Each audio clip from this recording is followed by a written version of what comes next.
தூத்துக்குடி மாவட்டத்தில் மர்ம நபர்கள் வீடுகளுக்கு தீ வைக்கும் சம்பவம் தொடர்கதையாகி வருவதால் பொதுமக்கள் பீதியடைந்துள்ளனர்.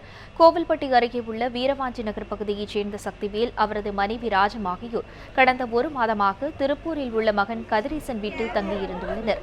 இந்நிலையில் கோவில்பட்டியில் உள்ள சக்திவேலின் வீட்டுக்கு மர்ம நபர்கள் தீ வைத்த சம்பவத்தில் சுமார் 5 லட்சம் ரூபாய் மதிப்பிலான டிவி, குளிர்சாதன பெட்டி உள்ளிட்ட பல்வேறு பொருட்கள் எரித்து நாசமாகின.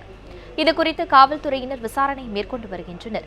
சக்திவேல் வீட்டில் கொள்ளையடிப்பதற்காக வந்த நபர்கள் நகைகள் மற்றும் பணம் இல்லாத காரணத்தால் ஆத்திரமடைந்து வீட்டுக்கு தீ வைத்திருக்கலாம் என முதற்கட்ட விசாரணையில் தெரியவந்துள்ளது. இதே பகுதியில் கடந்த மாதத்தில் மட்டும் 3 இடங்களில் இதேபோன்று மர்ம நபர்கள் வீடுகளுக்கு தீ வைத்துள்ளதால் அப்பகுதி மக்களிடையே பீதி நிலவி வருகிறது.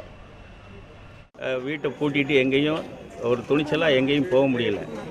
பெண்கள் எல்லாம் ரொம்ப ஒரு பய உணர்வோடு தான் இங்கே இருந்துக்கிட்டு இருக்கிறாங்க. நைட்டில் படுத்தா யாருக்குமே சரியான தூக்கம் கூட வர்றதில்லை. அந்த மாதிரி சூழ்நிலை இந்த பகுதியில் இப்போ உருவாயிருச்சு. இதுக்கு காவல்துறை உடனடியாக தகுந்த நடவடிக்கை மேற்கொண்டு இந்த பகுதியில் வாழ்கிற எங்களுக்கு சரியான பாதுகாப்பு வழங்குமாறு கேட்டுக்கொள்கிறோம்.